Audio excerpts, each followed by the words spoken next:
I've seen the best salespeople sell on feeling, and this is how they sell. Their customers are either really, really, really scared, or their customers are extremely over the moon happy. Either way, business is good. They're never like in the middle. They're always to the extreme. They're extreme one way or the other. If they're extreme one way or extreme the other, that salesperson will tell you business is going to be really good. If it's just a little bit in the middle, it's hard.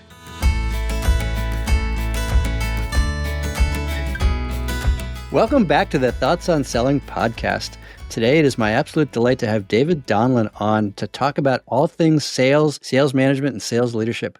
David, welcome aboard. Hi, Lee. Thank you for the opportunity to speak today. Absolutely. So, David, first question, and you've been prepping for this for a while. Who is David Donlan? I will not speak in the third person, so I'm not going to start by saying David Donlan is. I don't do that. So I love my family. I have a wonderful family, two beautiful girls, wife, kids at school today. I'm so happy the kids are at school. I'm going to miss the nice weather, but summer times it's just chaotic working from home. I've been in sales for 20 years. Maybe even more, 20 years. And it's all been technology sales. I love sales. I'm passionate not only about sales and selling and meeting new customers, but also passionate about helping new salespeople find their groove and just become the next generation of killer salespeople or sales leaders. So that's how I would describe myself. Someone who's very passionate with his family and loves to sell. Nice.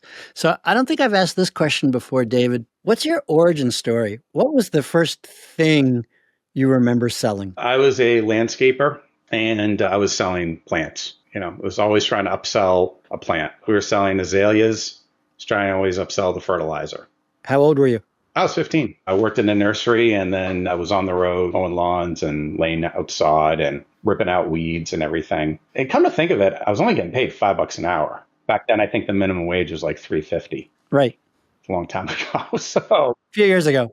Yeah, it was about a minute ago. So come to think of it, no one told me to do it. I just enjoyed what I was doing. Even when I had customers that were angry at me, maybe I love the attention, which is funny because I really try not to seek attention, but I always enjoyed when people would come and ask me questions about plants and I would know the answer. And then if I didn't know the answer, I would send them to somebody else, or I'd say, why don't you come back in an hour? I'll know the answer, which I do today when I'm in a sales pitch and I don't know the answer. I say, it's funny. That's a great question. I got a great idea. Why don't we set up another call and I'll be able to tackle that next time. That's awesome. That's really funny. So you and I were in complementary businesses. The first thing I ever sold was burpee seeds, door to door selling seeds in packets. And I'll never forget wandering my neighborhood. I was 12 or 13 at the time, wandering the neighborhood selling packets of seeds. And I don't know whether they were cucumbers or radishes or daisies or sunflowers, dwarf sunflower seeds or what.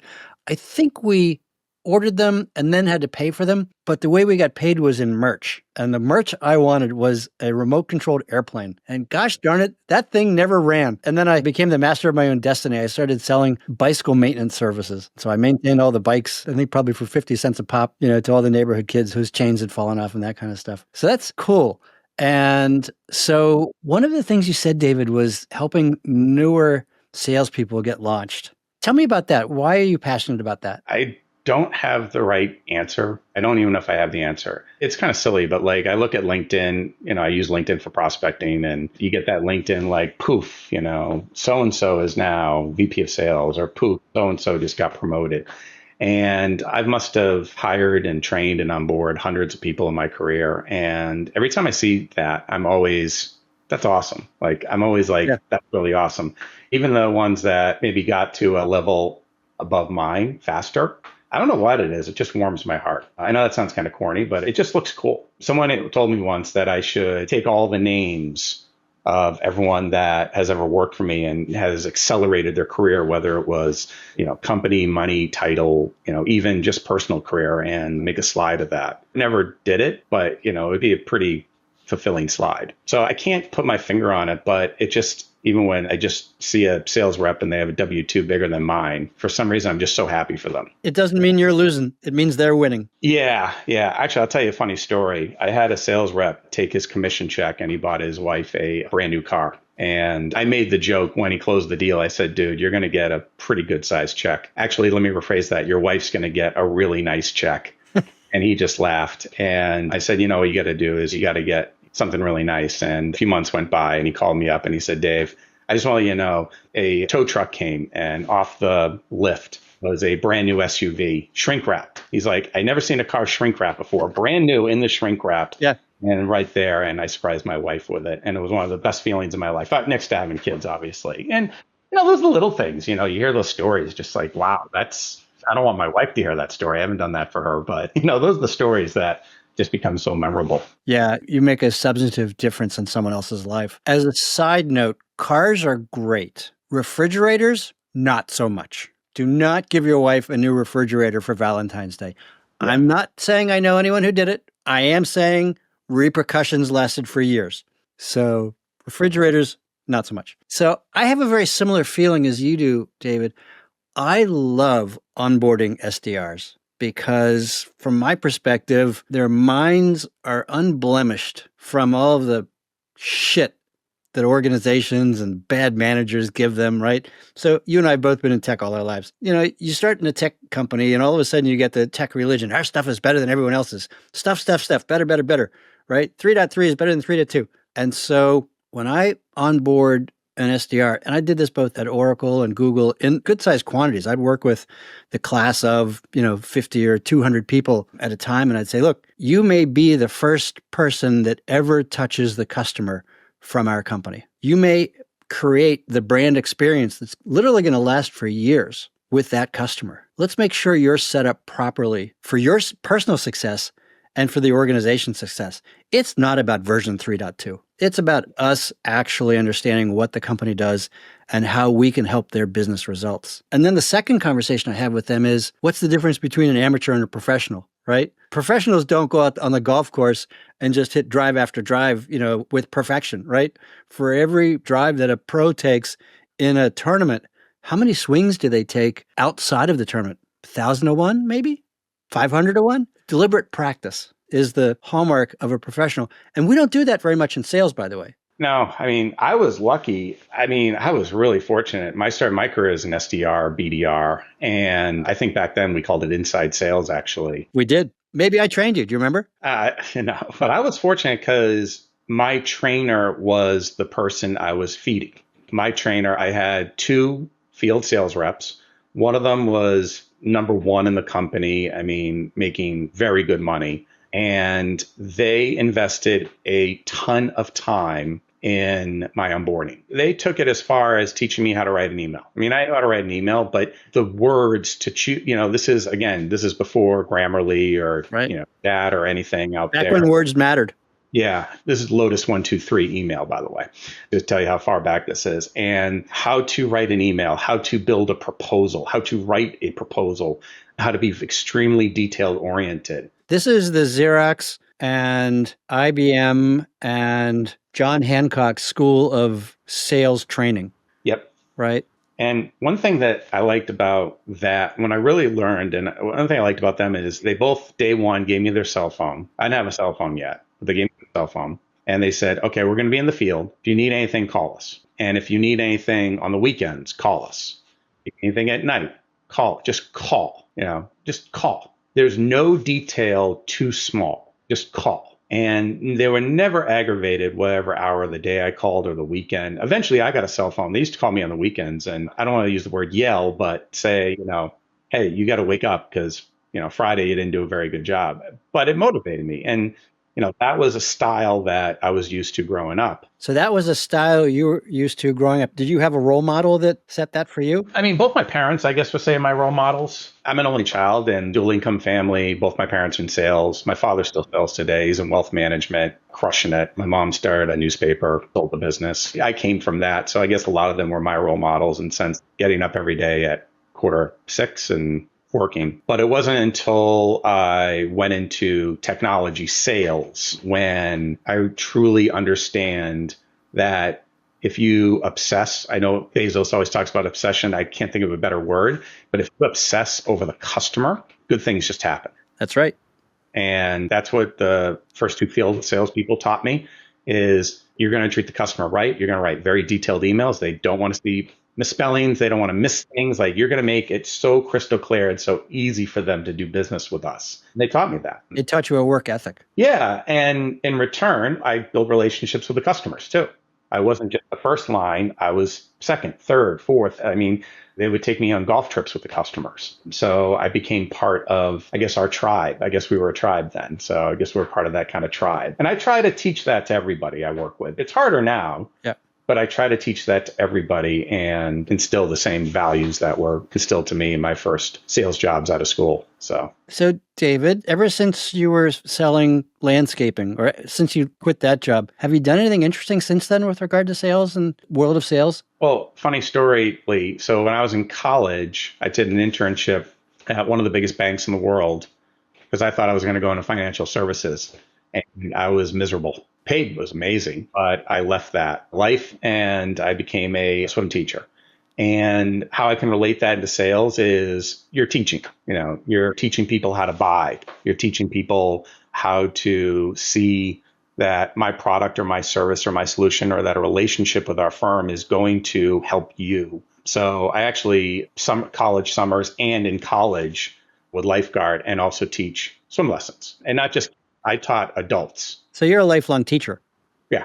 I'll tell you one thing. The hardest people to teach to swim is adults. They pay for 10 sessions. Usually it takes about half of them to just get in the water by the 7th session. That's how difficult it is to teach adults. But it's, again, it's very rewarding. Yeah. So you were selling services.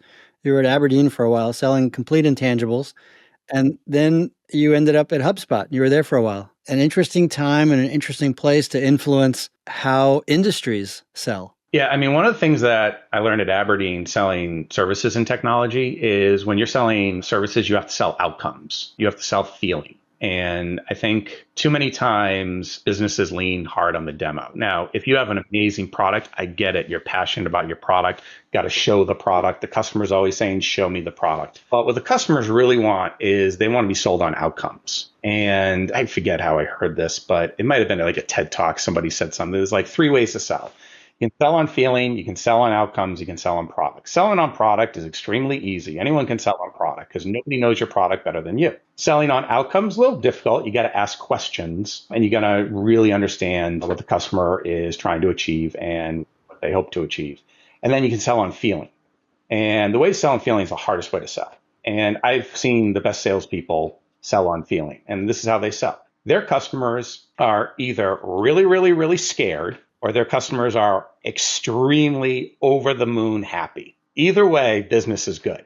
They're never like in the middle. They're always to the extreme. They're extreme one way or the other. If they're extreme one way or extreme the other, that salesperson will tell you business is going to be really good. If it's just a little bit in the middle, it's hard. So that's how you sell on feeling. And a lot of people just are not comfortable doing it. It's really difficult to do. A lot of people aren't comfortable with that. But if you can do that, you can sell anything. Yeah, I was just thinking about a conversation I had with the CEO of a services provider back in the glory days of the internet explosion. The CEO was having some issues with his organization and needed a refresh. And he asked his internal team to do the refresh. And then 6 months later, we had another conversation and he said, I'm going to give them another shot at the refresh. And without thinking, just being in the moment, my question to the CEO, and I can't determine if this was a feelings conversation or an outcomes conversation, was, hey, Tommy, your team tried that once before. How did that work out? Yeah. And he gave me a look of sadness. And he said, I've gone too far down the path this time to pull that one back. And then 3 months later, he did call me and said, we need to engage you right away. And our team jumped on it. But by then they were too far down the slide to be retrievable. But yeah, sometimes it's the feelings. Many times it's the outcome. And God help the people selling products because that is a competitive market. And I can't remember who said it was. You can compete on one of 3 things. And it's, price differentiation or service, I guess it was, but pick one. And I think that's, sorry to interrupt, but I think, one thing that my parents did is they sold commodities. I mean, my dad's a wealth manager. He sells stocks, bonds. Stock's the same whether you buy it from him or somebody else. Why are people buying it from him? They buy it online, but people prefer to work with him. Same thing with my mom. She was in the newspaper business. You can buy ads anywhere. Some might have a different audience than others, but still at the end of the day, it's going to reach a similar audience. So why go one way and then the other? So product is still important. I was very fortunate to learn how to sell on outcomes, and I'm trying to get really good at selling on feeling in the right ways. So my favorite question when debriefing during a power hour, you get an inside rep who just got hung up on a prospect. I wouldn't ask him him or her how it went. I would ask him how'd that feel. And as I was watching the Kaminsky Method, Michael Douglas Jr. asks an actor walking off stage that same question. I laughed out loud. It's like, but that's it. It's, how did that feel to you? Was it uncomfortable? Let's explore. Why was it uncomfortable? Well, I couldn't get the words out. Oh, we need to practice some more. Right? Not how it went. Oh, it went good. It's like the kid coming home from school. How was school? Good. So, David, we talked earlier about 3 components of success in sales: hiring, building a strong team, and really documenting and understanding and working to matching with the buyer persona. How do you hire well? How do you see past the, oh, I was successful this, I did that? How do you actually gauge whether someone is going to be good in this new role you're potentially exploring with them? So I think pretty much every leader will tell you hiring is one of the hardest things. And the best leaders will tell you they spend 50% of their time recruiting while they're trying to run a business. There's no magic bullet or simple answer. I've read books on hiring. At one company, I really looked for candidates with STEM degrees. To give an example. Why STEM degrees? I found folks that had a degree in science, technology, engineering, and math were extremely inquisitive and could solve problems using technology. Today you need to be able to solve problems. You need to figure out how can technology make your job more efficient, not dying on the hill and saying I'm only hiring people with STEM degrees, but that's a leading indicator that you're going to get someone who knows how to solve problems quickly, highly inquisitive. Scientists, I found to be great salespeople. Why? Because they're building a hypothesis and they're trying to prove everyone that they're right. And they do not let up until they're right, and which means they get paid. You mentioned HubSpot earlier. One of the things I learned at HubSpot, and I've done it since, is the documentation of hiring. There are companies that don't document hiring. And I don't mean I did an interview and then I fill something out in an ATS system. One of the things I learned at HubSpot, which was really interesting and still today, and this is before the multiple monitors or anything like that, is you do an interview and we had a scorecard and you had to grade based on how the person answered the questions. And, everyone's a little different. If I interviewed someone and you interviewed the same person, Lee,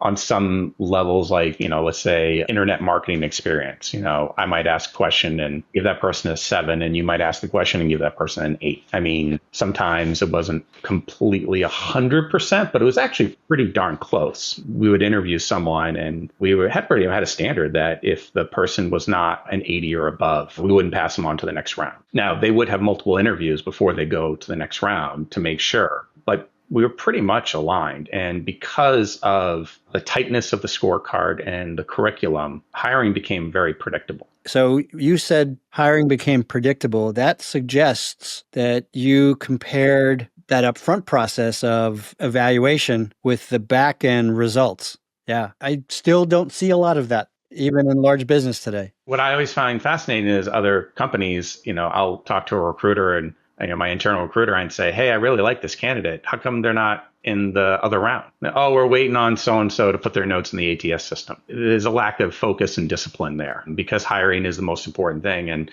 anyone who's hired an amazing person as a manager, as a leader, it makes your life so much easier. And it's immensely competitive for that top 20% of candidates. And if you take 6 weeks to interview someone, you're telling them life is going to be painful in the organization, and you will have lost them after 2 weeks. Yeah. So instituting a scorecard and making it part of the process, whether the process the person has to present in sales, marketing, whatever, take a test.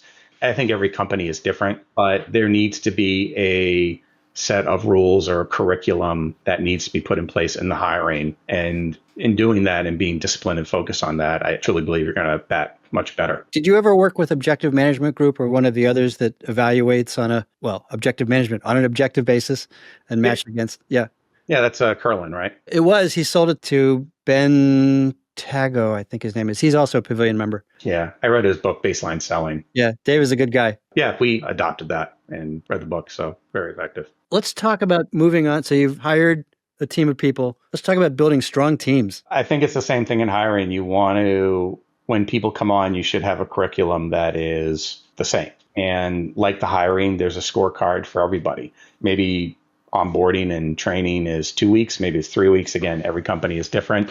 I understand you don't want it too long because you got to make that person productive, especially if you're paying them a big salary, but you got to figure out a way to make it a class or a curriculum. So when people come in, they know what they're doing Monday, they know what they're doing Wednesday, they know what they're doing Thursday. So it's tight, it's scheduled, and people know exactly what they should be doing and then what they should be doing when they're not going to a video training or a live training. So as long as it's documented, that's how you build great teams. And sometimes you have to, I want to say put the fear in people, but when people start, they need to understand, hey, now that you're here, this is what we expect of you in the first 30 days. We expect this in the first 30 days. And a lot of companies are a little loosey-goosey around that. David, what I love about that approach is twofold. One, again, you're creating an objective environment in which you have a specific defined process and you can measure outcomes. 6 months later, people that went through this are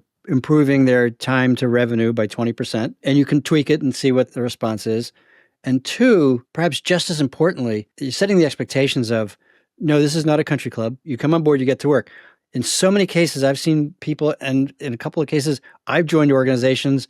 You get your laptop, 2 weeks later, they go, come to your first meeting. It's like, what do I do in the meantime? I was running sales enablement for the New England, New York, Mid-Atlantic, down to Tampa, to the East Coast for Oracle's tech business. I had a young guy join the team who he'd actually come from IBM. He had some good skills, but just after he joined, his manager left. So I reached out to the GVP and I said, hey, Joel, I got this young guy, and if we just leave him alone, unsupervised, without guidance on what to do and where and how to do it, we're going to lose him. He's going to just drift. And I said, I'm happy to step in and manage him for the next 4 or 6 weeks on a tactical basis. And then I said, let me be clear. I am not offering to be a first-line manager at Oracle. Job nobody wants, right? It's the only reason you take that job is to get to be a GVP. But I saw that he needed that guidance. You need to set that discipline of you come on board, you get to work. So that brings up the culture issue, right? You can't talk about strong teams without the topic of culture. How do you pay attention to that culture development? Yeah, it's a difficult question because, when I joined my first company out of school, my first sales job, I didn't go to the company because of the mission. I didn't go to the company because it was going to springboard me to something else in my career. And I went to the company because I had to make money. I went to the company because I needed a job. I could have gone to other places, but this one was the best fit at the time. I really just was excited to have a job. So I hear this thing on culture, and the way I think of culture is any company can really shape the culture they want it to be. And it really starts from the top. Does the top want the culture to be, this is the mission we're trying to solve. This is the problem we're trying to solve. This is a global problem. We're trying to solve it. We want to be the best. Or is it just a job? And that's fine. There are a lot of people who have just jobs and they're millionaires. They make a lot of money. They do very well. So I'm probably not the best person to ask about culture. When I interview folks, one question I always ask is, what do you want to do? And 9 out of 10 people always say, what do you mean? That 1 out of 10, they answer it. They say, well, I want to get in a company where I can get face-to-face with a customer. I can sell a great product. I can, really help people. Or some people just say, I want to go to a company and make a ton of money. I want to go to a company and make so much money. I want to buy a farm. I like that. Nothing wrong with that motivation. Yeah. And you're going to get people that want to come to a company and they all have different means of motivation. So again, I'm probably not the best when it comes to culture, but I would want to build a culture around how can this company, the culture of this company is, how can we shape the company or shape the culture to help with what motivates you, what gets you out of bed and motivates you? And that could be a bigger purpose. That could be more money and buying stuff. It could be, financial freedom. It could be education. It could be, everyone's different. So I find that's where you would probably have to figure out the culture, because it's going to have to, be a snowflake. It's got to be different for everybody. So yeah. So the best thing about culture is if it's homogenous, it's a monoculture. If you get a mix of people and interests and careabouts, then you really have culture. Then you've got, a rich environment. Yeah.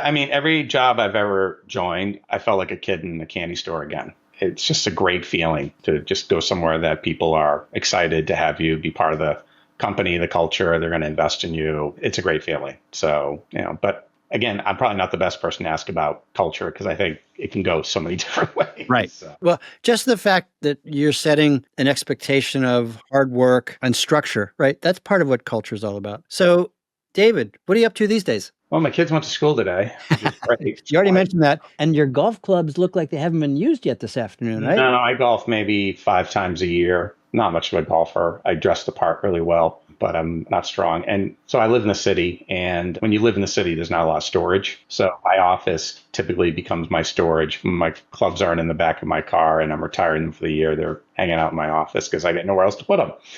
So today I'm the VP of Sales at IP Copilot. We are a platform that helps businesses streamline the idea to patent process. And what's really fascinating is the patent process is important for various reasons. And the two biggest reasons are, number one, protection, building that moat around product so you can have unfair advantage. And number two is right to operate or freedom to operate. It's amazing how many companies and engineers build these great products and then they go take them to market and then they get sued. So we help companies take all the ideas that engineers and people in research and development and basically use technology to identify which ideas are the most patentable and then work with the IP in-house counsel to streamline that process to take something that would normally take 26, 52 weeks to 4 weeks in creating patents for them. And so when you take something that would take a year or two and take it down to a month, it dramatically changes the risk profile of that new product investment. Yeah, it's a risk. It de-risks the company, and then it also time to market. It makes it incredibly innovative. I mean, I can't tell you how many startup companies create something. They get funding, they create something, maybe a first-time founder, and then their competition copies it, patents it, and says, hey, you're infringing on my stuff. Yeah. So it's not just for big companies that are trying to figure out, hey, can I operate or do I build a moat? For small companies too. And a lot of people just don't even know where to start when to file a patent. So we're here to help educate the market and provide people with the tools and the capability and the education that they need so they can come up with more ideas and move them into a patent so they can operate and protect and innovate. So what attracted you to this particular role of VP of Sales at IP Copilot? The founder. So when I look at a company, I look at three things. I look at product market fit, and then team. Team's world-class, where the founder has filed over 600 of his own patents. I mean, if you file 20 patents, that's good. That's a lot, yeah. He's created over 600. The team he's built around him, they filed well over 1,200 patents combined. And I met them all. They're great people. They're just super people. Brilliant, but just great. I don't know if our listeners can see this, but you're just effusive talking about the team. Yeah, just great people. So that's a big fat red check, like good. Product. Saw the need in the market, did my own research, talked to folks that are in the space, and they all said the same thing. They said, this is something that, would have loved to have. Yeah. And this is a problem. This is a problem right now in the market, which gets you to product market fit. They already have customers, well-known brands in financial services, aerospace and defense, robotics, and many, many other brands that want to talk to us. So when I look at a company, I look at three things. I look at product, I look at team, product, and product market fit. You hit all three, very rare. That's the place I want to be at. That's awesome, David. So where can people reach you? They can reach me on LinkedIn, easy to find. You can just Google my name, David Donlan. I did a TED Talk, so not incredibly hard to find through that. Email address, david.donlan@ipcopilot.com. You can find me there. Again, I'm in the book. It's not hard to find me. It's not hard. So, David, this has been a fascinating conversation. We talked about a bunch of stuff. A couple of the key points I'd like to underscore. Hiring and building strong teams benefits very strongly from a repeatable process where you have processes and metrics that you can follow and measure and then correlate with results. And then 3 different ways of selling. I love how you framed it, the feelings and outcomes, selling based on feelings, selling based on outcomes, and selling products. And anyone out there still selling products, God help you. It's a long slog. It's a competitive environment. And of course, that having been said, at one point I was selling a pure commodity. I helped LL Bean start up a location in Mashpee Common. And I was in the shoe department. I was selling shoes. And I wasn't selling shoes. I was selling feelings. So you're looking for a pair of socks. Where are you going? Norway, November. Cold there, huh? Would you like to be set up so that you have a comfortable experience? You like polypropylene, silk, or wool as a base layer, right? Not about the product, about the experience, about the feelings. Even people who are ostensibly selling products, they can move it up in terms of hitting people's other trigger points is the wrong word, but buttons to push, also the wrong phrase. But if that makes sense. Of course, if it's a pure commodity, maybe not so much. Again, David, this has been a fabulous conversation. We did leave something on the cutting room floor for next time, talking about understanding buyer persona. Maybe we'll get back together for that follow-on conversation, because talking about product market fit and buyer persona are two topics that are completely commingled. Love to. Yeah, very passionate about the buyers. My third favorite thing to talk about. Absolutely. Thanks, David. It's been a pleasure.